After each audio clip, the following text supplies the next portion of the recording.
An balima bamanankanmɛnnaw aw minnu bɛ ka Sac Pro TV lagɛ nin waati in na Mali kɔnɔ ani Mali kɔ kan, an bɛ foli kɔrɔkɔrɔ ka ɲɛsin aw bɛɛ lajɛlen ma dan tɛ foli min na. Nin ye kunnafoni telima ye an bɛna mun da aw bɛɛ lajɛlen tulo kan. An b'a jira aw la k'a fɔ Mali transition gouvernement ɲɛmaaba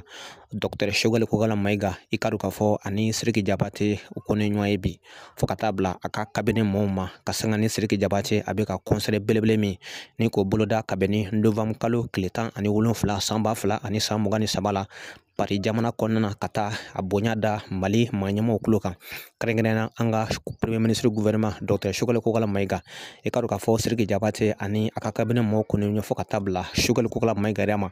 U y'u ka nisɔndiya ani u ka dɛmɛ ni k'o jira Sidiki Jabate la k'a jira k'a fɔ min ye Mali gouvernement i ka dɔn k'a fɔ u kun bɛna dɛmɛ ta ka ɲɛsin a ma, wa fana u ka dugawu fana ba ye jango Sidiki Jabate a bɛ danga mun na an ka jamana yɛrɛ kɔnɔna ka se ka Mali yɛrɛ kunnawolo. An b'a jira aw la k'a fɔ Sidiki Jabate nin waati in na a kɔni bɛ ka tɔgɔba de di Mali ma diɲɛ fantan a naani bɛɛ lajɛlen kɔnɔna na ka sanga ni a ka dɔnkili duman a n'a ka kura ye min ye novembre kalo tile 17 nata san 2023 Sidiki Jabate a bɛ ka concert belebele min k'o boloda France jamana yɛrɛ kɔnɔna na min n'a dagosi a bɛ sɔn ka bonya kosɛbɛ, sabula maaba caman de bɛ yen minnu tun b'o ka dɛmɛ i ka dɔn k'a fɔ k'o ɲɛsin Sidiki Jabate ma ka sanga ni a ka concert ba min n'a bɛ ka boloda novembre kalo tile 17 san 2023 la Paris jamana kɔnɔna na. I ka dɔn k'a fɔ an bɛ dugawu de kɛ sa Ala ka dɔnfɔli jira an na, ni aw ye maakura ye aw bɛ se k'a bɔ ne walasa min ye kunnafoni nataw ye o kana fɔ aw kan. An b'a fɔ sa a kan bɛn diɲɛ waati wɛrɛ.